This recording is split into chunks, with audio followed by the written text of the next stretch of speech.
இன்றே டவுன்லோட் செய்து உங்கள் ஃபேவரட் ஷோக்களை என்ஜாய் பண்ணுங்க.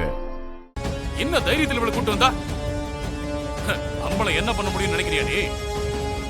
ஐயா சத்தியமா நான் அப்படி நினைக்கலங்க ஐயா. அப்புறம் வேற எப்படி நினைக்கிற? இதுல நான் சம்பந்தப்பட காரணம் இருக்கு. இந்த பிரச்சனைக்கு முக்கியமான புள்ளியே நான் தான். ஜனனிக்கு தப்பு தப்பா சொல்லி கொடுக்கறாங்க. ஜனனி கிட்ட துளசிய வரட்டணும்னு சொல்லி சொல்லி இந்த பொண்ணை ஏமாத்துறாங்க.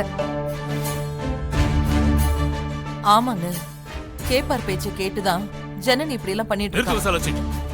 அறிவில்ல, யார்கிட்ட சொன்ன? என்னோட முடிவுல எந்த மாற்றமும் இல்ல. வெளியில போ சொல்லு. ஐயா, ஒருவேளை ஜனனியை நீங்க வெளியே அனுப்பிட்டா அதுக்கு காரணமும் நான் தான். அதுக்காக நீ என்ன சொன்னாலும் நான் கேட்கணுமா? இது பாரு, இந்த விஷயத்துல நான் கேட்க மாட்டேன், கேட்கவும் முடியாது. நீங்க கேட்கணும்ன்றதுக்காக நான் சொல்லலங்க ஐயா. ஆனா நான் சொல்ல வேண்டியதை சொல்லிடுறேன். ஜனனி இந்த வீட்டை விட்டு போயிட்டா அதுக்கு முழு பொறுப்பும் நான் தான். அதுக்கப்புறம் என்னால இந்த வீட்ல இருக்க முடியாது. நானும் கண்டிப்பா போயிடுவேன். யாராலையும் தடுக்க முடியாது. இது சத்தியம்.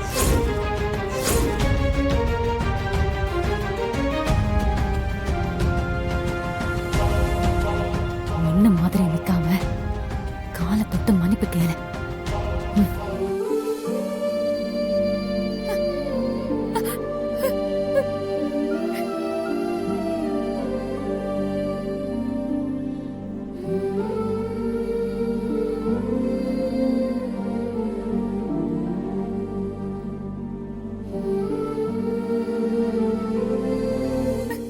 தெரியாம பண்ணிட்டேன்.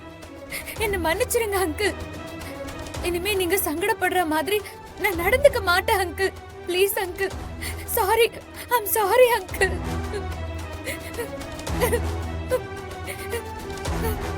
Please uncle, please I'm sorry. நான் இனிமே இப்படி பண்ண மாட்டேன் uncle. Please uncle, please I'm sorry.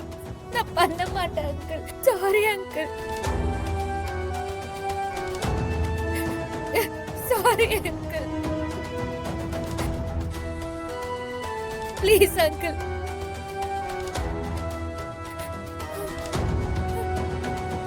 Please, uncle. Visalachi, Please. சரிங்க, Please, கூட்டிட்டு போ. uncle. வா ஜனனி, வா, எழுந்துரு. இது பாரு, இனிமேலாச்சும் ஒழுங்கா இருக்க சொல்லு. சரிங்க, வா ஜனனி.